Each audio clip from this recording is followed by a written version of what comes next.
George Carlin, the goat of comedy, once said, "I think it's the duty of the comedian to find out where the line is drawn and cross it deliberately."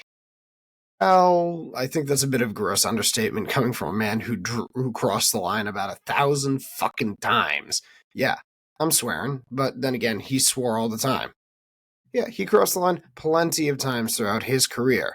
And you know what? It only made things funnier. So today we're going to talk about not George Carlin, but the world of stand up comedy. How it's changed, how it's gotten better, how it's gotten worse, what lines are being drawn.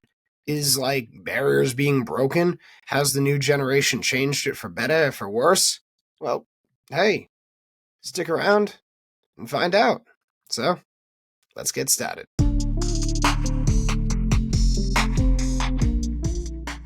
Hey folks, how y'all doing? Welcome to another episode of Chatterbox. I'm Al Tessier. Here with me is astounding, heartfelt, wonderful, future George Carlin stand-up comedian Stefano Capicato. Stefano, how does it feel to be on the show?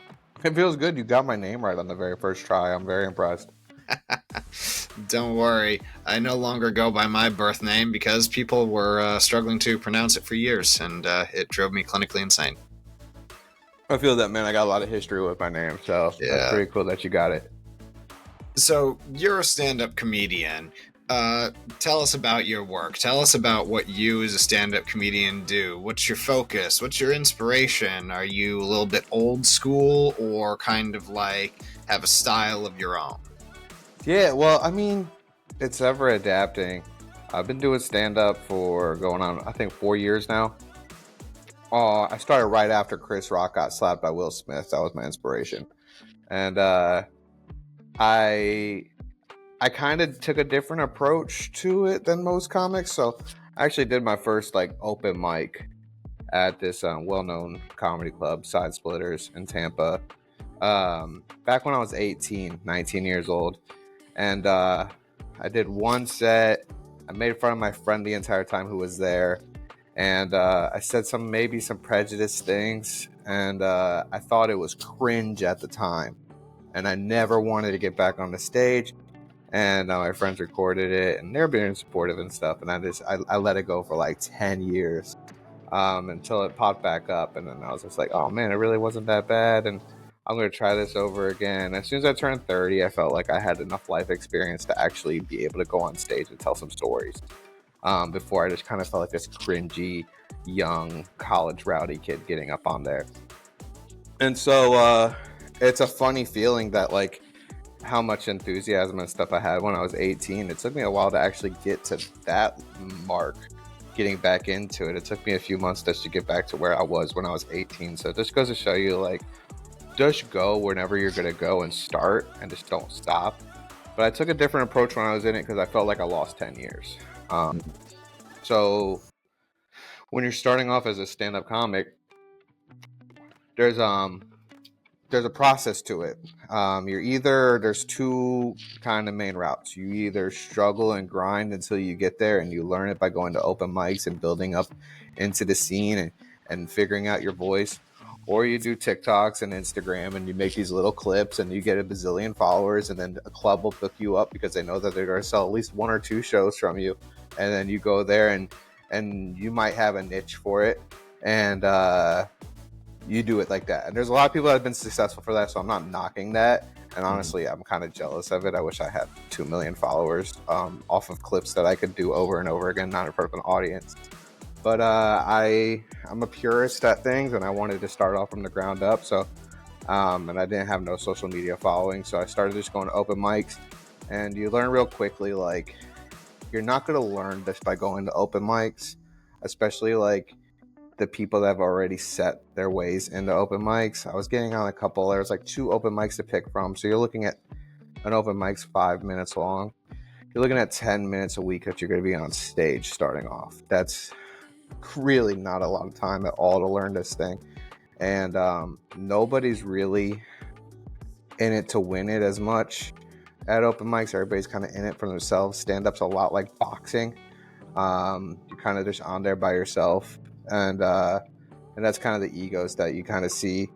And I was getting on a few of the open mics and they would have somebody that was just you would get on every 3 weeks. So now you're cutting my 5 minutes a week down to every other 3 weeks. You can't build no momentum on that. And then the other one, if they didn't know you, they put you all the way at the end. They give you 2 minutes. They light you up. There's nobody there. You're not growing. So I said I have to do something, and there was no comedy going on where I'm from, Pasco County, Florida. Shout out Live PD. And my brother found this place, this really, really cool bar, Ordinance One, and we hit the ground rolling. I was about maybe 2 months in. I barely knew how to do 5 minutes. Never hosted a show before. Somehow talked the owner into letting us produce a show there, and we put 100 people in there, and has never looked back. I hosted a show, winged it, figured it out. That's kind of my whole style of comedy, is figure it out. That's kind of my motto, and that's what it is with the crowds too. You're figuring out, every crowd's different. We're figuring things out. Every time you say a joke, it's going to be different. It's figure it out, figure it out, figure it out. And from there, I started my own open mic. So I went from having like maybe 10 minutes a week to I could be on stage as much as I want. I produced a show. Some comics didn't like that, but I needed that. I needed to be on stage for a while so I could figure out my voice. And I did it. I produced shows for about a year or two over there as an open mic, and then eventually that turned into the theater next door, which I grew up doing community theater with my parents, so that was a big deal for me. And we sold out that theater twice, a 300-seater theater, and now I'm helping produce shows there, and I'm bringing in headliners. So it's just this really cool gradual thing. But not a lot of people that are doing stand-up do what I do. I'm 75% a producer and 25% a comic, and obviously I want that to change. I want to be 75% a comic and 25% a producer, or 100% a comic one day. But you have to do these things to be able to get some recognition and to be able to get some quality mic time. And like last night, I opened up for Dove Davidoff at this really, really cool spot, maybe 20-30 minutes away from this house that we bought in Hernando County. And man, it's just like, wow, 4 years, and Dove's been doing this for 35 on the top of his game, and I'm like, I'm 4 years and I'm right on the same mic list as him. And so it's such a cool progression of like figuring it out and getting to where you have to go. And as far as style, that's me. I'm figuring it out. I started off on like a way of like maybe a little bit in your face. Tony Soprano, that's like the what I got.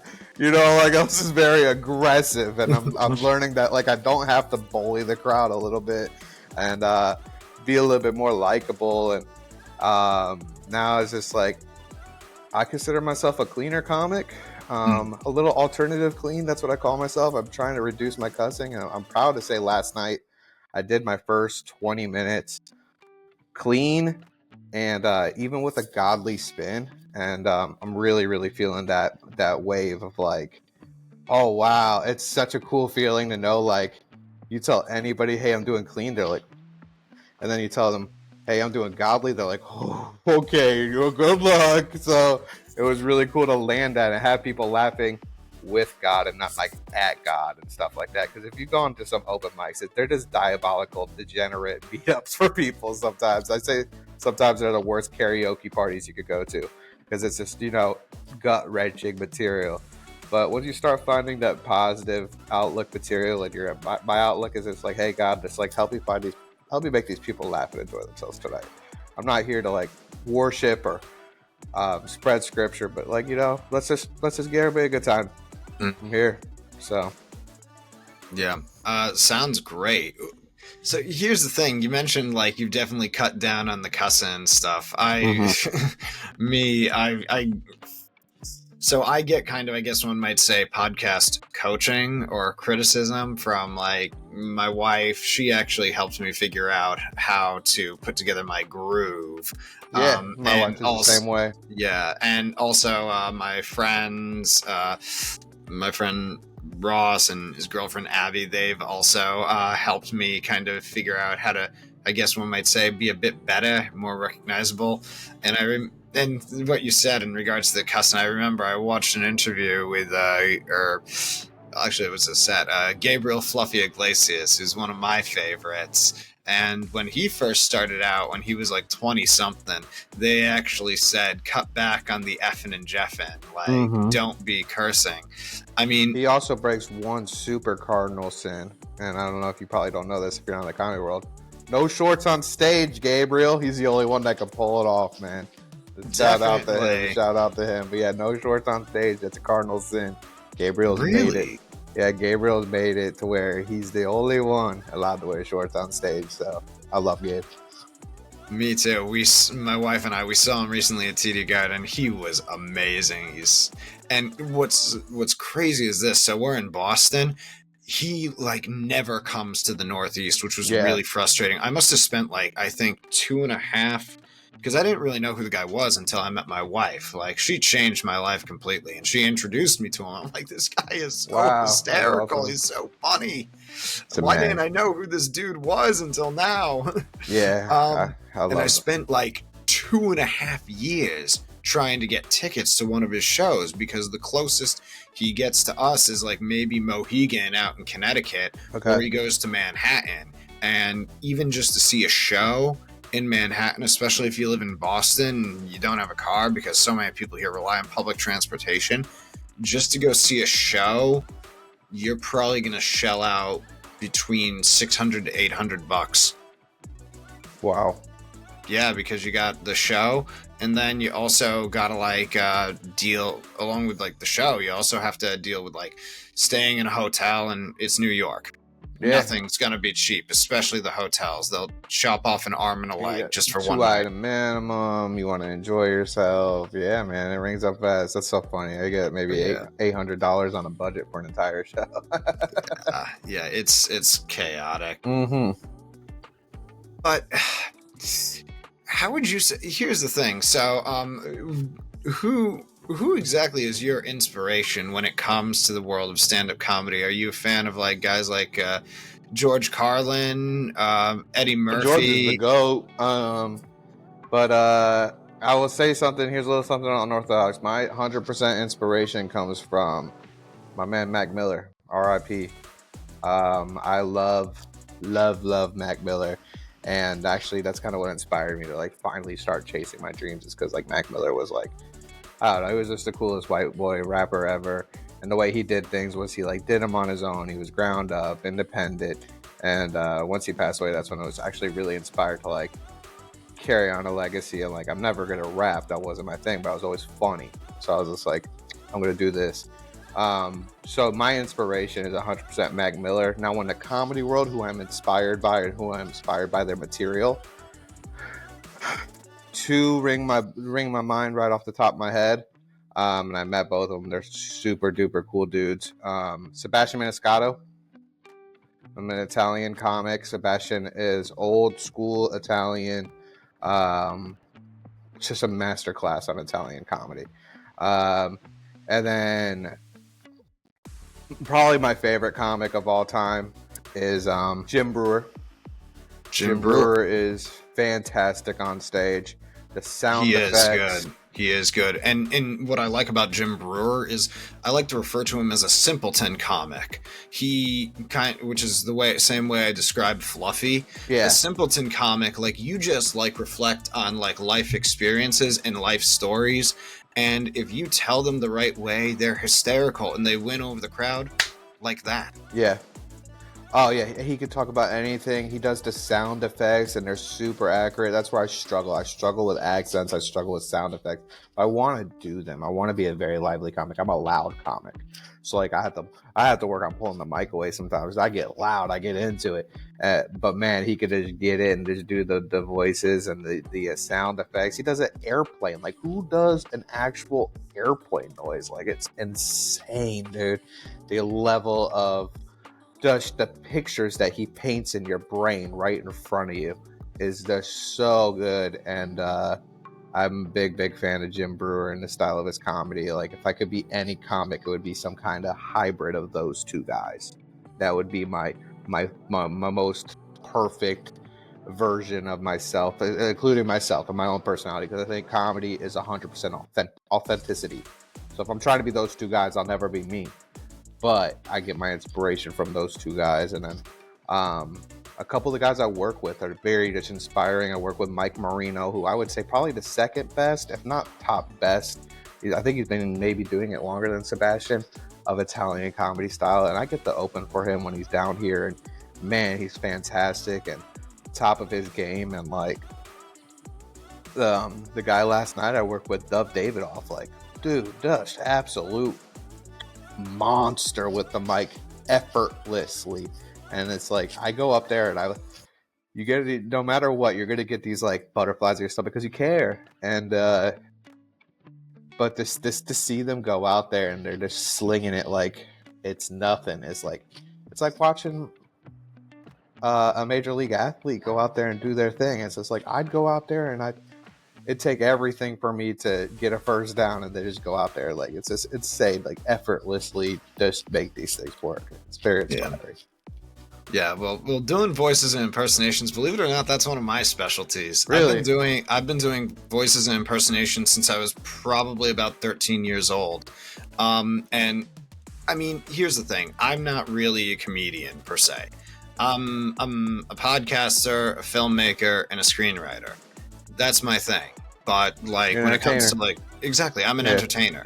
I feel you have to have the juice. Yeah.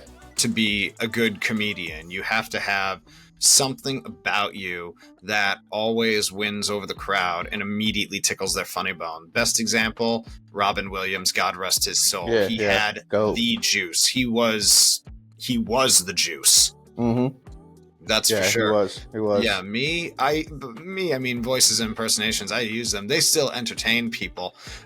Mostly it's because I can do horrifying stuff. I can do Hannibal Lecter. Nice. I can do the Heath Ledger version of the Joker from The Dark Knight. Awesome. I can do Dirty Harry. I don't think many people can admit that they can do that. Here's one thing, actually, when it comes to like voices in comedy that I feel is not exactly dying per se, but it's getting tired. What do you feel about stand-up comics who just feel compelled to consistently roast and grill politicians? Oh, I mean, it's a niche. You're told in my level to not really touch it, unless you're very good at it. My philosophy on jokes is the best joke is one that is you're putting the laugh on yourself. If you want people to laugh, I think the most genuine way to make them laugh is laughing at you. And I have like this issue with that because I do a lot of these stories. Like I said, the first time I did stand-up comedy, I was really making fun of my friend, and I felt bad about that. So like when you can make fun of anything, as long as you're putting them in the right light. And I've learned that I work with people with special needs as my day job. And Shane Gillis, very inspiring on his material when he does material about people with Down syndrome, is he makes it where you could laugh, but you're laughing in the right light. You know what I'm saying? So like when it comes to any topic, Black, Asian, politics, as long as you're putting it in the right light or putting it back on yourself, I think it's good.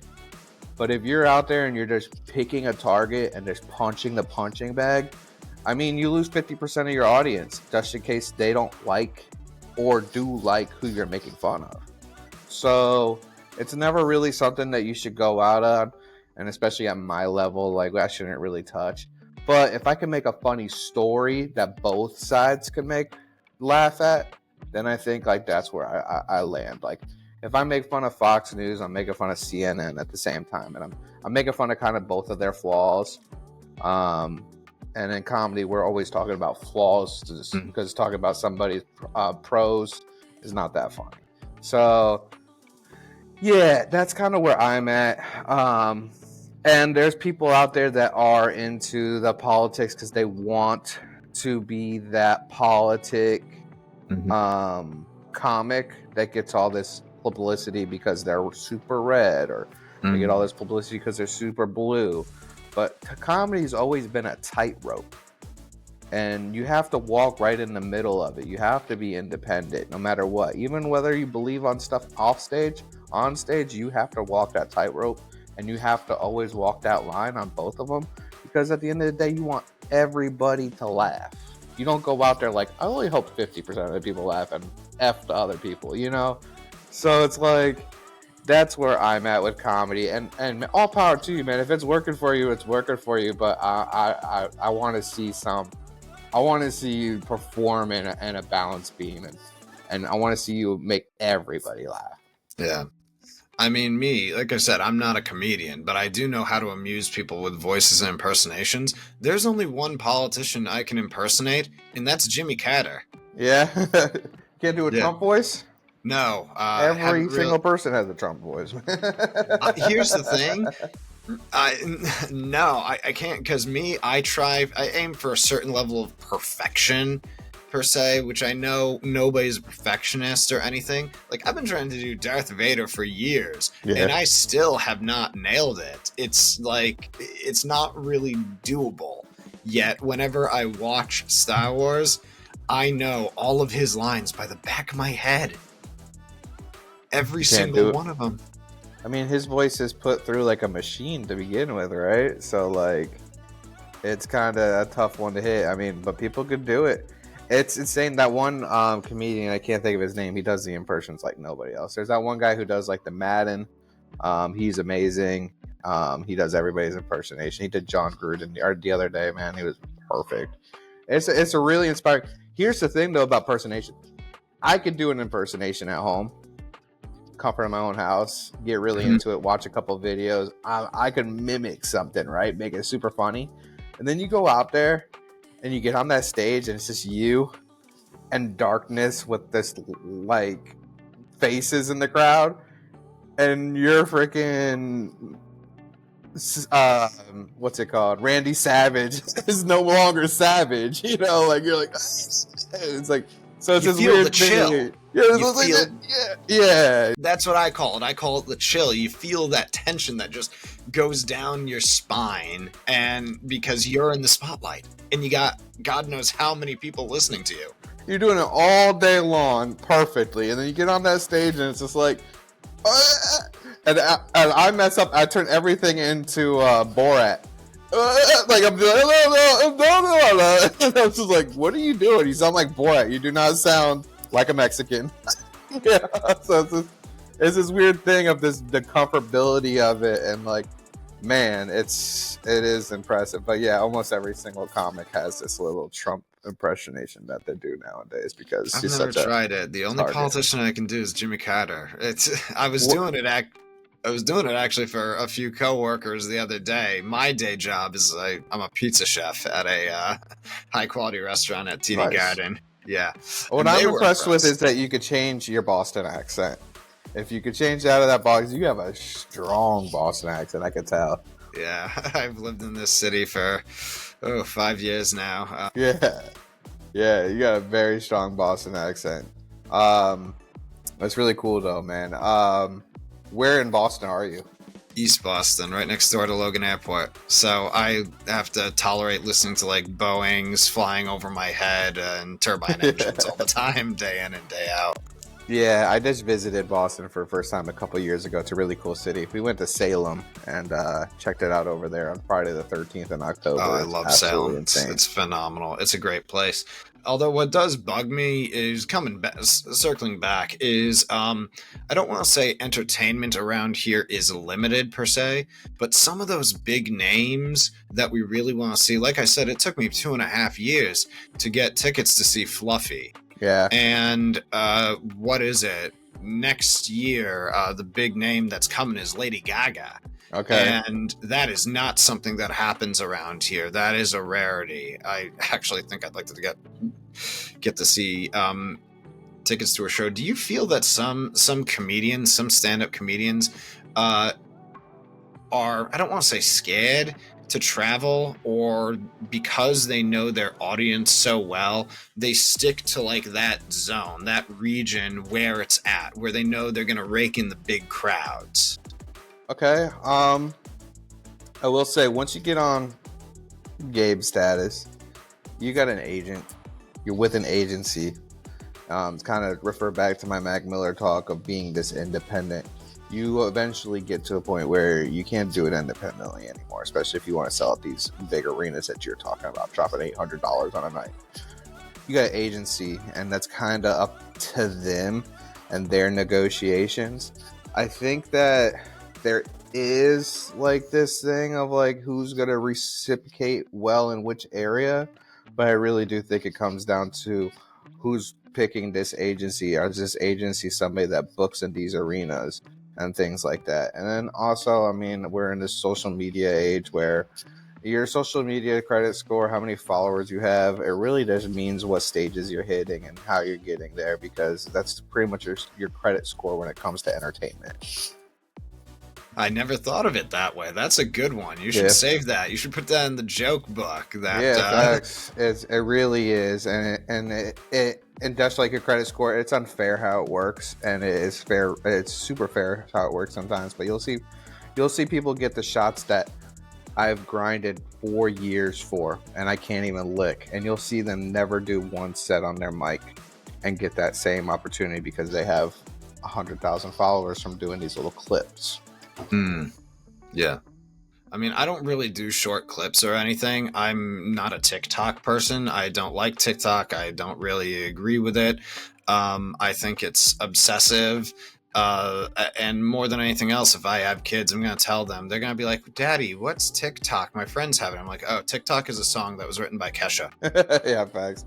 I'm not really on TikTok. I use it to edit my videos here and there for clips. It has a very good, like, free editing system if you're trying to get something clipped out real quick, but I have zero presence on TikTok. I'm still kind of old school when it comes to my best platform for me being local is Facebook. Like, that's how I'm getting to people. I'm a local comic. So I have a local presence, and eventually we'll get there. My Instagram will get bigger and bigger and bigger, and we'll figure it out. And maybe I'll get a TikTok one of these days. Yeah, for me, my promo tools are Instagram and Facebook. I'm not on X. Well, it used to be Twitter. I feel that X was like too toxified and burned to the ground by political ranting, and that's really not healthy.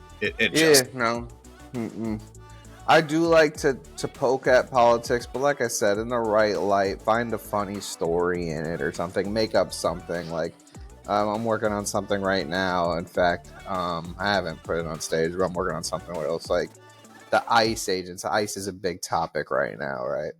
But I want my imagination, I love alien movies, I love sci-fi. So I'm like, what if the ICE agents were the first, like, because that asteroid that's coming through right now, and they're saying, oh, it might be alien. What if our first line of defense was the ICE agents? Like, you know, like, now they're gonna actually go against real aliens, like Men in Black. Like that's where I'm at. I like that politics. I'm like, let's like take this and make it into like some corny movie, and I'm gonna try to make that sound cool on stage. So there's this great comic. He's from Boston. I'm trying to get him on my show. His name's Rodney Roadsteamer.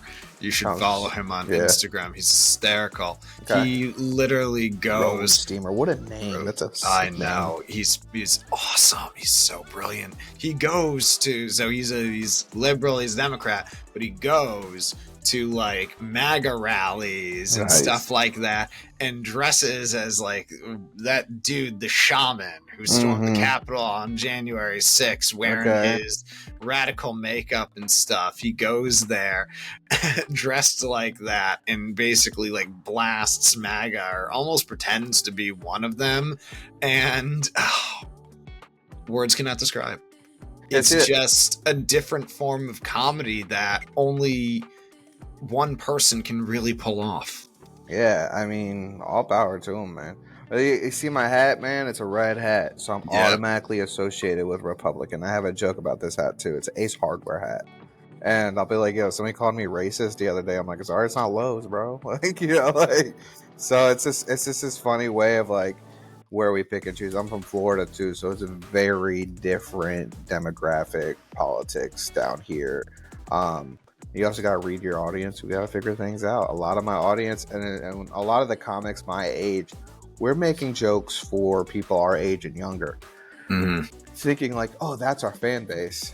every show you go down here, it's a retirement world. You're performing for old white salt and pepper audiences, and it's just like you're not ever going to be funny to them. And then if you're not funny to them, you're never going to make it to the next level where you actually build a real fan base.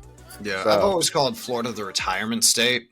I don't call it the Sunshine State. I mean, it's hot as balls down there, but it's the retirement state because, like, what 80% of the state is a bunch of old white people who don't Yep. want to afford to pay taxes up in the Northeast. So they're gonna be like, you know what? I'm just gonna settle down in Florida and get cooked like a roast potato.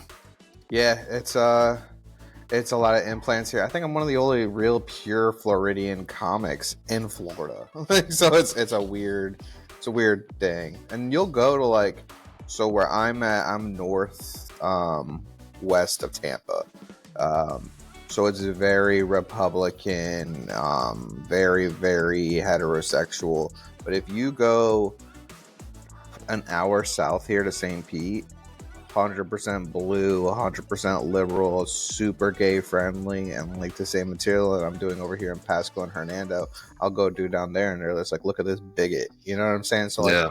it's all about reading the crowd and kind of figuring things out on like, who am I talking to? Just like kind of like when you're podcasting somebody, you kind of have to adjust. Like, okay, this person might need to be a little bit more onto these topics just to make sure the conversation goes and flows right. So it's a balance of like, it's a conversation with yourself up there, but you're really having a conversation with the crowd. So it's an art. Yes, it is. How would you say stand-up comedy has changed in the past, like, we'll say 40 I love years? 40? Would you say yes? Okay. Because think about it, because some of the legends are no longer with us. The guys Right. who were rocking the stage back in the 80s and stuff. George Carlin, the GOAT, long since gone. Robin Williams, the Juice, Yep. no Ralphie longer May, with us. Ralphie Yep. May, R.I.P. Yeah, so many of the greats, the people who really made us love and adore stand-up comedy, are no longer with us. And it is pretty clear now that a lot of the jokes that they were cracking, we can't pull off anymore. Do you feel like stand-up comedy's gotten better, worse, or like what's the mood of it now? I really think like we could narrow this all down in the last 10 years. Because I feel like 10 years ago, comedy was old school. But then in the last 10 years, it's been up and down on different ways of going, kind of following the politic ways. I'm like, who's Mhm. president? Who's running the office? You know, what's going on? Because if you want to know what the world's views are right now, just look at your politics. But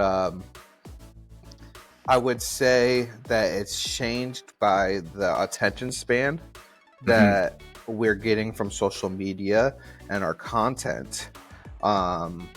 It's hard to sit down and watch somebody for an hour now. You're kind of just like, And then it's also hard to sit down and it's hard to get really good material out in 5 minutes. But we're trained to like expect to laugh within 90 seconds because that's what our phone does, you know?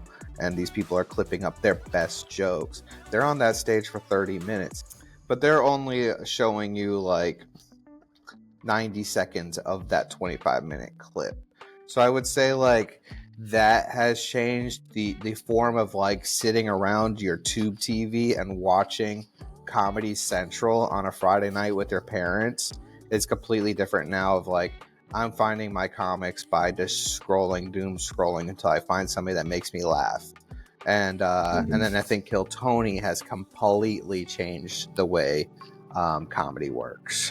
Yeah. And what is it? And also, you find a lot of comics these days need to be a bit cleaner and stuff. Like I said, a lot less effing and jeffing, and more kind of just like no vile British potty mouth. In a way, yes, and then in a way, I think with Kill Tony and that route of F this way of doing things, I want to go back to this way if I could say anything. Because really, a comedian wants to be able to say whatever they want whenever they want. I think Kill Tony and Tony Hinchcliffe has restored that in a way, but now I definitely feel that there's still two avenues But I think the more respectful avenue is that clean comedy. And you'll hear any comic tell you, clean comedy pays. Dirty Yes. comedy is cool. Dirty comedy will get you views. Dirty Mm. comedy will get you clout. But you want to make money, you want to make this full time, you need to start doing clean. You want to get on cruise ships, clean. You want to get on professional shows, clean. And if you want to really get paid, God forbid me, get on church. You do a show for church, you're getting paid dividends more than what you're getting paid at a club. Really? So yes, and so the cleaner you could be, that's why I enjoy people like Sebastian. I enjoy people like Jim Brewer. It's because they can make fun of anything, and make it funny and without being dirty and having to throw in all the effing and jeffing. Yeah, one of my favorites is Trevor Noah. Also a clean comic. I need to get tickets to see him. I've been wanting to for a while. I mean, I saw two comedians who are lesser known guys from SNL and stuff. I saw Chris Red. The one that was best was Chris Red. He was really, really funny. He was also stoned like there was no tomorrow. You could definitely tell that he had probably done an edible right before he got on stage. And honestly, crazy as it sounds, sometimes being a little intoxicated, a little high actually makes you do better work. Oh yeah, I've done all three: drunk, high, and sober. I used to think though, what happens is sometimes you have a good set while you're high, and you're like, okay, I gotta get high every single time, and it doesn't work like that. You're gonna have good sets and bad sets no matter what.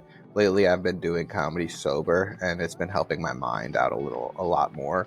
And you learn maybe that voice of like, oh, this is my stone voice. Let me go and just intimidate, like, impersonate me being stoned. Let people think. But yeah, that's the one problem I think with substances is that you get that little high and you're like, oh, I had a great set high. Now you're relying on, oh, I always have to be high. I wasn't high enough. That's why they didn't laugh. And it's just like, no, they didn't laugh because you didn't deliver it properly. So yes, yeah, and I mean, Chris Red, he roasted me 4 times, and when I posted about it on social media, a friend of mine, he was like, "Man, I wish I could have been there to see that." Like roasted you in the audience. Yes, absolutely. Because he does a lot of improv, so he likes to engage with the audience. And talk about that's pure comedy right there. That's the best material that comes off the top of their head. That's when you know somebody's really funny. Yeah, do you try to engage with the audience? Like, are you one who isn't afraid to like roast one or more audiences once in a while, or is that not your style? No, man, everything's on the table. I don't kind of pick somebody unless they're putting a target on them. If you're drunk, if you're interrupting, you got the target on your head. I'm coming for blood. But I won't, like, just because you're sitting in the front row, I'm not trying to make you feel uncomfortable. My goal is at the end of the day that you want to come take a picture with me and follow my social media at the end of the day. But I will say I'm a very witty comic. Things on the top of my head while I'm on stage, I'm able to think of like that. And like sometimes that's like the best material, or very, very time sensitive things, especially like the weather or something going on. I'm very good at making a joke about something that's happening right now and everybody knows about, and kind of interacting with the audience there. But yeah, then there's comics that they only do crowd work, Matt Rife and things like that, and they get that, but that's not off the top of their head. They write that stuff down. They just make it look like they're doing it for the first time. They have these things of where they write down, if somebody says this, I'm saying that, and it's all premeditated. Or they've said it before somewhere else and it wasn't recorded. Now they're going to say it again, and this time they know what's going to happen. And it's kind of this whole thing of like knowing how to have these conversations where they go. So yeah, I'm all for it. I'm not looking for it. I wouldn't say my skill set's that high yet to where I could rely on it. But I'm always told that, like, I really like when you were just going off the top of your head and winging things and playing with the audience. And I think everybody likes that. I think that's why people go and see comedy shows. So they're like, oh, I wonder if I'm going to get talked about here. And it is in the back of your head. And then there's other people out there that are like, I hope the God he does not say one thing to me. So it's like reading your audience, you know. Yeah. So when you say you come for blood, are you one of those guys who, like, when it comes to the hecklers, like, you will verbally butcher them? Because I remember seeing, like, on YouTube old footage of Kyla, and he would literally he would verbally butcher hecklers, and he would put them in their place. They would know to shut up. Are you like that at that level, like where you gotta like put them in their place? Yeah, I've done it with audience members, and I've done it sadly with other comics, who maybe were disrespectful on the mic to the establishment or something like that, or had a really bad set, or threw some shade towards me while they're on their set. So it's kind of like, yeah, this little um, ego knocking thing. But lately, I want to be just a friendly person that you could listen to. But if you're drunk and obnoxious, like I'm gonna expose you. Or sometimes that's just how we make the show survive. One heckler, why heckling is usually a warning on not to do it, is because you could ruin the show for the entire audience. But if the comic is on the audience side, and comics should always have the audience in mind, they want you to talk crap to this guy that's annoying the crap out of them, and they're gonna cheer you on when you start getting them, and like, it's really fun. We had this heckler the other day that was just completely shit faced, and not only I as a host started getting on him and hitting him with zingers, but every comic came on there with 4 or 5 things prepared. And at the end, by the time the headliner got up, he halfway through the headliner got up and walked out himself because he just couldn't take it anymore, and the whole audience was like, yes, thank God, jeez. So sometimes it's really, really awesome to have a heckler, and sometimes it's just like, bro, you ruined this for me. The heckler has to either be really funny or the heckler has to be really drunk. Other than that, it's kind of it's hard to do heckling. So Yeah, for me, I mean, when I go to a comedy show, I'm there because I want to laugh. I'm there because I want to kick back, relax, hear some good jokes, have a good time, laugh. Maybe if it's at a club in Manhattan or something, maybe have, like, I don't know, a hard cider to kind of create a good vibe. But I never, under any circumstances, am going to heckle a comedian. I think it's as an audience member and as a guy who likes good stand-up, I think it's rude and inconsiderate. super duper. And that's why I'm kind of am looking for blood in that situation, because like, I want to be the hero. I want you guys to like me. If it requires me chopping the head off of this snake real quick, I'm gonna do it. And I'm very audience driven. I want the audience to like it. I want them to come back, and them to know that, hey, if you heckle, these guys got something for you. So I think for me, the worst thing I would ever say, and I wouldn't say it, I would say this to the heckler. I would not say it to the comedian under any circumstances. If they're one of those hecklers who's too obnoxious, they're completely drunk and wasted and stuff, I'd be like, go back to Jersey, you moron! Yeah. We also hate New York here in Florida, so I guess we have that in common, because they've been raising up our housing prices like no other. But yeah, we have a lot of that. Go back to and everybody's from New York here nowadays. So Really? I did not know that. Oh, ever since 2020, man, we used to be very affordable. Now we are technically New York 2.0. So that's why Florida comedy is starting to pop off, is because we have all these people and they love comedy. So yeah, I mean, I love New York. I went there to see an amazing rock concert. I've been to Ground Zero, of course. You have to go there one way or another. What is it? I go almost every year around Christmas time too, but never New Year's Eve. Never done New Year's in New York, and I've been warned not to, I might add. I did it when I was a kid. My parents took me to see the ball drop. Worst thing ever. Worst childhood memory ever. I had to pee in a bottle in the middle of like 600,000 people. It was awful. Yeah, that's what I've been told. I'm like, I've been told, watch like, the ball drop for 3 seconds. All right, go home. Yeah, no, I couldn't do it. Yeah, I mean, I don't know. It's more relaxing, and truly, it's more enjoyable when you're doing it at home, sitting on your couch, like, I don't know, with your dog next to you, just petting him, or being like with your cat with a godfather, like, ooh. Yeah. And there's the ball drop. All right, turn it off. Go to bed. Exactly. Yeah, And there's yeah. more hype. There's more hype when you watch it on TV You than don't there see is nothing, than you bro. can imagine if you're in the crowd. Nah, I'm not a crowd guy. I like big crowds. I don't like to be in them. I like to be on top of them. That no pun on that, but yeah, I like them to be watching me. I don't want to be inside the crowd. So I totally get that. You willing to do a set for us? Got any good content you're willing to test out before your next big show? I will. I have a Boston joke. Okay, go for it. I'm all for Boston jokes. I work with people with special needs. My best friend is special needs. His name's Garrett, and he's from where in Boston is he from? He's from the Cape Cod, and boy, does he have. He's special needs. He has water on the brain, which means that he always looks like he had like 5 or 6 beers, but he's sober to the bone. And so he's pretty much this drunk, sober Boston guy. And how many times do you say wicked a day? And being from Boston, how many you use that often? Wicked. I haven't heard you say it yet, but I don't say wicked all that much, to be honest. I really don't. I'm not afraid to say. I mean, once in a while, I will call somebody. Usually, if they're rude, I'm like, "You're a wicked pisser." Yeah, but every word with him. Wicked. Every word with him, wicked this, wicked that. And I said, "Hey, man, what's up with wicked? Is it a Boston thing?" And people with special needs are usually really honest. And he'll say, "Nah, dude, it's a retarded thing." And it is.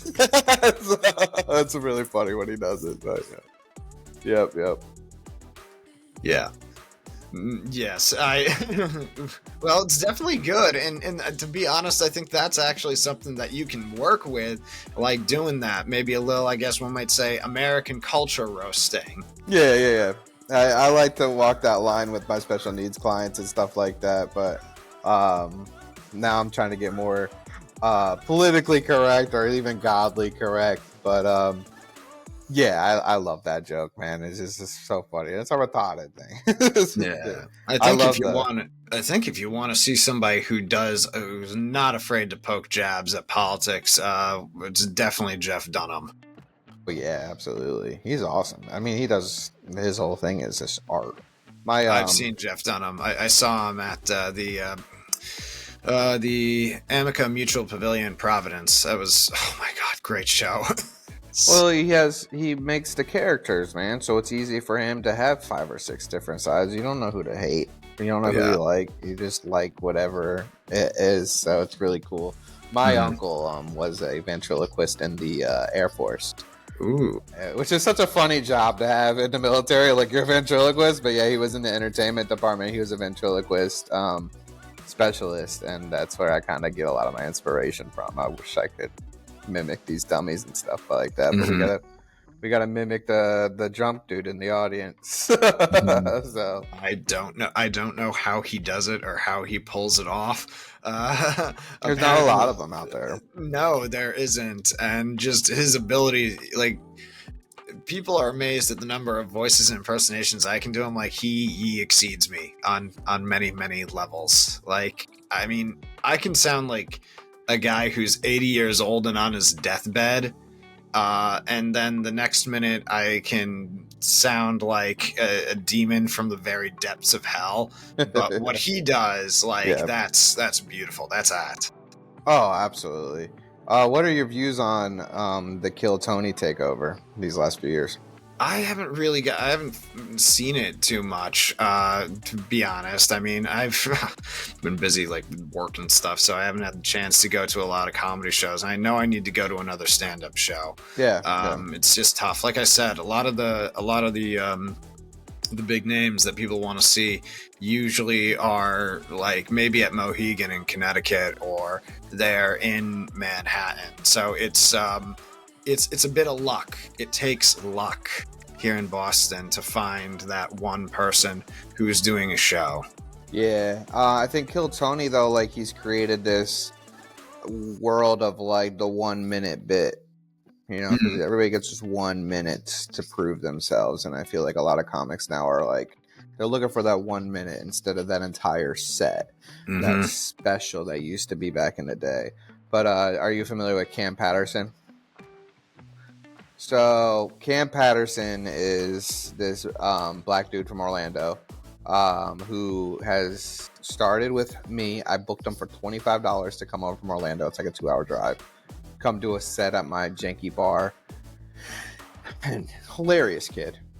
Gave him his flowers. He went on Kill Tony. He dropped this line on Kill Tony. He said, "I'm not retarded, but I like rocks." And he pulled a rock out of his pocket. Something so simple, but the way he delivered it and this style, it erupted. And he was on my bar 2 weeks before that. Kill Tony messaged him, "Hey man, congratulations, saw your set, hilarious, congratulations."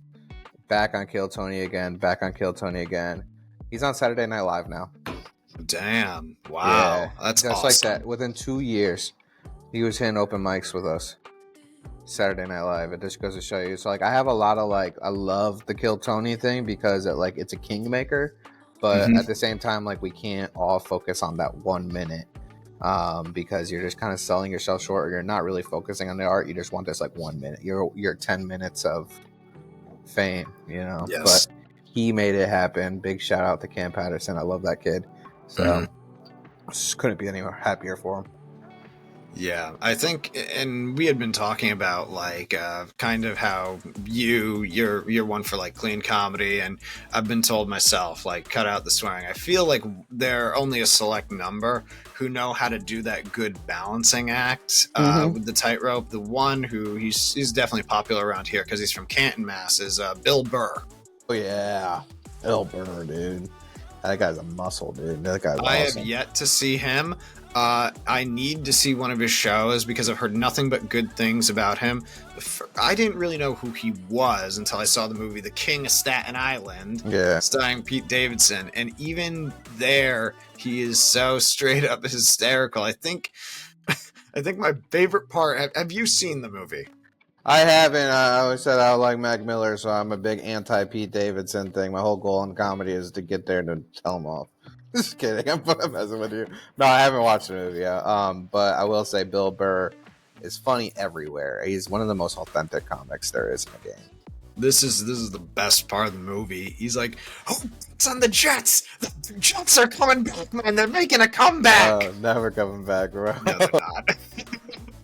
That's probably the funniest part that he says. I mean, he is hysterical on many levels, but that's kind of like that's the kicker. Just talking about one of the worst teams there is, and a man who would waste all of his hard-earned cash betting on them. No, I've never bet on the Jets, man. I've bet on the Browns before I bet on the Jets, and that's saying something.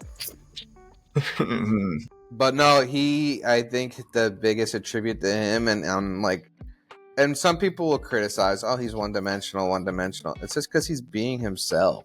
Like, that's all you want from comedy. At the end of the day, we don't want somebody acting things out. We want them to be themselves, and we want to laugh with them.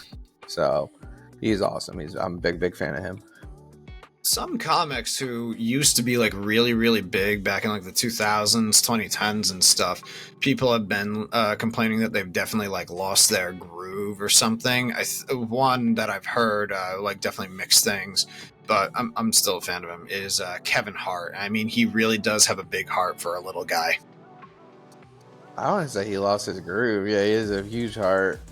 He went through a lot of personal things from what I understand, but I still think he slaughters. I think there just comes a time when and I was working with Dove last night. We were talking with the comic, and you know, a lot of the comics after the show, they'll stick around and they'll take pictures and stuff like that.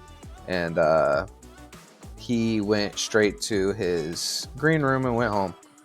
And I think that, like, you know, and some people are like, oh man, you know, what's this? And I just think that you get to a point sometimes where it's just like, I'm just going to do what I got to do and keep it pushing because I've already experienced everything already. And it's not enjoyable for that person, and they've already had that limelight and stuff like that. And I think maybe Kevin Hart's just maybe staying out of the limelight, but I know he has his fingers on everything. My buddy Cam Patterson's going to be on one of his movies coming out. That's what's wild. That's what's nice. wild. That's awesome. That would be great. But I mean, Kevin Hart was the 2010s, king of the 2010s. King of the 2000s was Cat Williams. And maybe Dave Chappelle's been king of both of those decades, I would say. So, like, there's always those Dave things. Chappelle has never lost his flavor. He has never lost his groove. And honestly, he's just gotten better. The reason why I brought up Kevin Hart is because some people say that with some of his sets, he monologues a bit too much. And I'm not going to say that's a bad thing. I mean, you're a comic. Right. You are there to give what ultimately is a humorous, hysterical, lengthy monologue or lecture. Right. And that could also just be with our generation of just losing this attention span of like, I can't stick with it. People can barely have conversations anymore for more than 20 minutes. I would say that I think Kevin Hart peaked, and maybe I wouldn't say that he's not peaking still. I just think that maybe it's just laying low. Yeah, that's I definitely agree with that. I mean, these days you see him doing a lot of like DraftKings Sportsbooks commercials and stuff. So I guess that does say something. Oh yeah, I've been told, like me, I'm a filmmaker and stuff, and people have told me, truth be told, that the money is actually in advertisements. I don't totally know why. Might have to do with the brand and how big they are on a corporate level, but it's all about the views. How many times you're watching YouTube and then you get 3 damn views within 5 minutes of watching a video, and every single time that ad goes on, that they're getting paid. I actually hate that about YouTube now. Yeah, I think YouTube. I don't want to say it's ruined YouTube, but it has ruined YouTube. Everything's been ruined. Yeah, people go on YouTube because they want to watch like me, even if it's just fail army, and seeing a bunch of like hooligans across the entirety of the United States have ridiculous accidents, or I don't know, like their cat took a dump on their head when they were cooking dinner or something, and then you have to wait because some ridiculous commercial comes up for something that you know you're never gonna really even touch or be appealed to in your lifetime. It's yeah. And I think the art in advertising, I mean, commercials used to be awesome. And I can't tell you a good commercial right now that I've seen in the last 10 years. I used to always watch the Super Bowl throughout the entire thing, and like, the commercials are the best thing.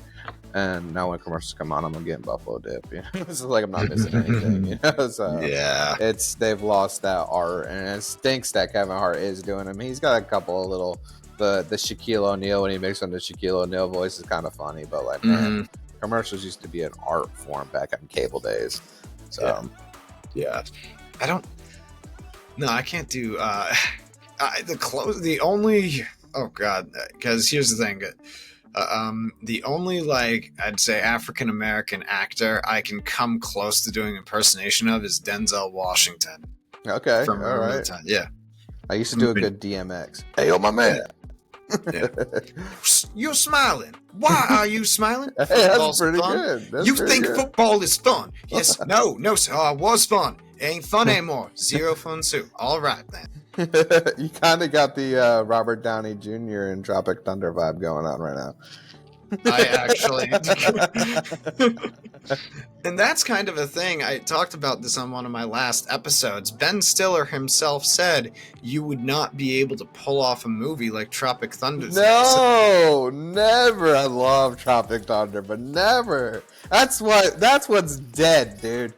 Is those movies, and that's what stinks, is because man, cancel culture has ripped those apart. I have a feeling they're coming back now, but man, that Tropical Thunder, I don't think you could ever top that. No, I mean, for me, I consider it one of the greatest Vietnam War movies ever made. I do. I consider it a Vietnam film. And part of the inspiration behind it was the making of the movie Apocalypse Now, which is possibly the best. No, Platoon's the best. Apocalypse Now is number 2 when it comes to greatest Vietnam War films of all time. Yeah. Stiller himself said he feels no shame in having RDJ do blackface. Oh No no, bro. shame. I don't think And black people have any shame in it, dude. I think no, they loved it. I'm a I black know who I am. I'm a man. dude playing a dude disguised as another dude. What kind of dude are you? Yeah, dude, that's his best role he's ever played, and he played the No Iron cell Man. phones, and there were no cell phones in '69, man. I'm head to toe legit. I love that movie so much. Have you seen that dinosaur movie about Vietnam where the dinosaurs are in it? It No, I just have came not. out. It came out when the Jurassic Park movie came out and flopped. The last Jurassic Park. They put one that was like this dinosaur Vietnam thing, and it had the Tropic Thunder vibe in it with like the excessive action. And it was actually pretty good. So like, but yeah, I love Robert Downey Jr. in that. That was Yes. my favorite role. And then Tom Cruise, best Tom Cruise movie of all time too, man. Yes, He crushed that role. and people have kind of. I mean, I'm actually not a big Tom Cruise fan. No, nobody is. He's here, man. He's in Scientology down the road. Oh, yeah, exactly. Because here's the thing. Look, this is the way I look at Tom Cruise. If you turn back the clock to like 95 or 89, He looks exactly the same. Well, he does. He's in good shape for his age, that's for sure. He doesn't age. Back then, he had talent. Yeah. He had skill. He had talent. I feel that a lot of his chops have faded due to how high he's second in command in the Church of Scientology.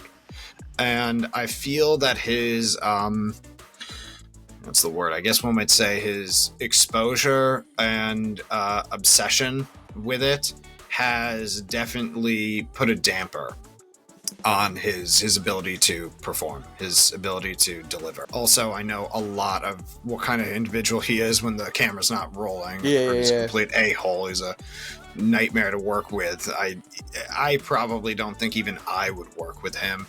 And I've worked with divas before. I just don't think I'd be able. He and I would. It would be bad. It would be like fire and gasoline. I love War of the Worlds with the one Steven Spielberg directed and produced, I believe. Well, I love that movie, but him being in Scientology, I'm feeling like that he knows something that's gonna happen with that. Yes. But yeah, I agree. I've never been a super big Tom Cruise fan, but I'm finishing up writing a script for a romance drama, and my next thing I'm turning towards is I'm finally gonna take I haven't written comedy in a little bit. Okay. The first script I ever did was a dark comedy, a dark horror comedy, and the jokes in it are very raunchy and stuff. I know it's gonna appeal to like the college, like late 20s, maybe 18-year-old audience and stuff like that. But the next one I want to do, because I make a little bit of extra dough to pay the bills working in healthcare and per diem at a hospital, and I want to make a hospital comedy. That's something we have not seen in a long time. Since like Scrubs, right? Correct, exactly, since Scrubs, and nobody's seen it since, so I think it's time to give it a try. And one of the characters, her children are Scientologists. I wanted to come up with some sort of kink that would literally, like, I don't know, maybe ruin people's religious beliefs and stuff like that. And I thought, hey, the most religious character in the film, even though she raised her kids in the name of God, holiness, and the Lord, they turned to a different church. Yeah, the Church of Scientology. Man. Yes, I think that's going to win the audience over. So spoiler alert for when it comes out and I finish it, and all you folks see the movie Warm All Over. Yes, that's what it's titled. That's Here's awesome. a little spoiler. You're hearing about it now, probably like 3-5 years before it's even made. Has the technology and stuff that we've gotten in the last couple of years changed the way that you write? Like ChatGPT? I mean, some of the software makes it a bit easier and stuff. I mean, me as a writer, I'm a chameleon. I try never to do the same thing twice. I like variety. And I also feel that by doing variety, and like some of the stuff I write about is a little bit controversial, I feel that's gonna help a bit with show business and entertainment in bringing it into the next generation, and also bringing back a lot of stuff that cancel culture has been trying to burn to the ground, like they're doing to the Amazon. Right. Yeah, do you ever use ChatGPT though? No. Good for you, brother. I started using ChatGPT as a tool though, like because before my first couple of years, I was just making things up on stage, and I would remember it and then repeat it, and I've been using ChatGPT, but I noticed when I use ChatGPT to kind of help me build these sets out a little bit, maybe get some advice, they wouldn't be funny, and they'd be very robotic and stuff. So I would have to still kind of use my own voice in them. But I figured something out the other day, and you could tell ChatGPT to be brutally honest to you. But what I do is I'm like, don't change anything that I'm saying. I type in my material, and then so it'll write it up, break it up down, and be like, this is what it should be properly look like, because I'm illiterate, and I'm like, okay, cool. Now be brutally honest and break this down. Is it funny? And I'll be like, I was stunned, but it was giving me real, genuine advice on like things I shouldn't be doing or saying on stage, and I was just like, that I wouldn't hear from an average comic. I would be hearing from these headliners that I'm working with, and I was just like, wow. I think that's the problem with ChatGPT is people are just taking the gassing up. They're never asking ChatGPT to be honest. And once you put that little pun in there for them to do it, you'll learn a lot about yourself. It's kind of scary, but yeah. I think that's also another thing that's changing everything. Is I think ChatGPT and AI is another thing that we're gonna have to adapt to in entertainment from all levels. God, don't even remind me about AI. There's so many fist fights and debates about it. I mean, you've got Angry Jim, aka James Cameron. He's an AI enthusiast, but then you've got Guillermo del Toro, who's like, absolutely not. Yeah. I saw DC Comics came out and put a ban on it too, that they'll never take anything inspired by AI. Everything has to be pure, which is cool. It's a cool stand to take on, but I'm in the world where if you're not using it, you're losing it. So I'm going to use it. But if I would say anybody, if you're a comic and you want to learn how to do material, use AI, but make sure that you tell AI to be brutally honest back, because it's going to give you some really, really janky stuff. I use AI like only for like maybe a little bit of help with editing when I'm editing my podcast, but next to that, I'm not going to use it for anything else. Right. Oh, yeah. Work emails though. That's the number one thing I use it for.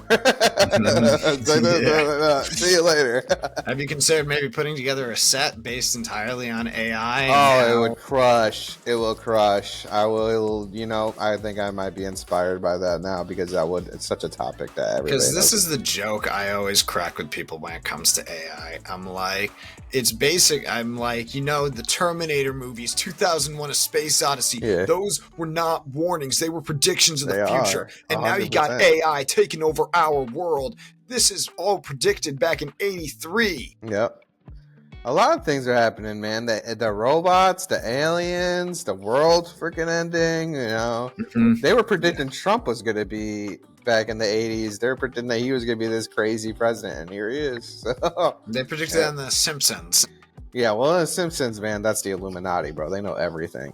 Oh, yeah, they do. Yeah. Some people think that the creator of The Simpsons is actually a time traveler. Yeah, they have to. They have to be, because they get things right on the dot every time. Which is scary yet hysterical at the same time. Yeah, absolutely. Simpsons is awesome, though, man. They've been doing comedy writing perfectly for decades. Yeah, and if you think this is awesome, and here's a shout out to all you media junkies out there, anyone listening in, if you want to support this podcast, have a chance to be a guest on the show, you can follow me on Instagram at ATK Media, or check me out on YouTube at Chatterbox-94.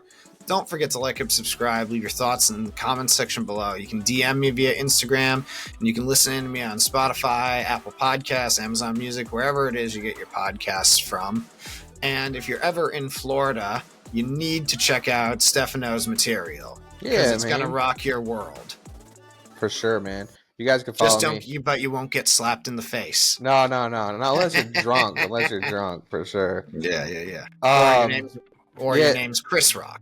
Yeah, right. Facts. You can follow my Instagram. It's Scuba's Comedy Dive. It's SKOOBAS Comedy Dive. And that's where I'm producing a lot of shows over here on the nature coast of Florida. So come get wild with me, man. It's a weird time over here. I'm sure it is. It's been a while since I've been to Florida. I know I need to go down sometime. Yeah, But man. yeah, but it was definitely great having you on the show. It's Keep been doing wicked, what man. you It's been do. wicked. Yeah, wicked awesome. Yeah, wicked awesome, as we Wicked say here in awesome, buddy. Boston. Or wicked pisser. Well, that's what you Wicked would say pisser. if you're going to insult somebody.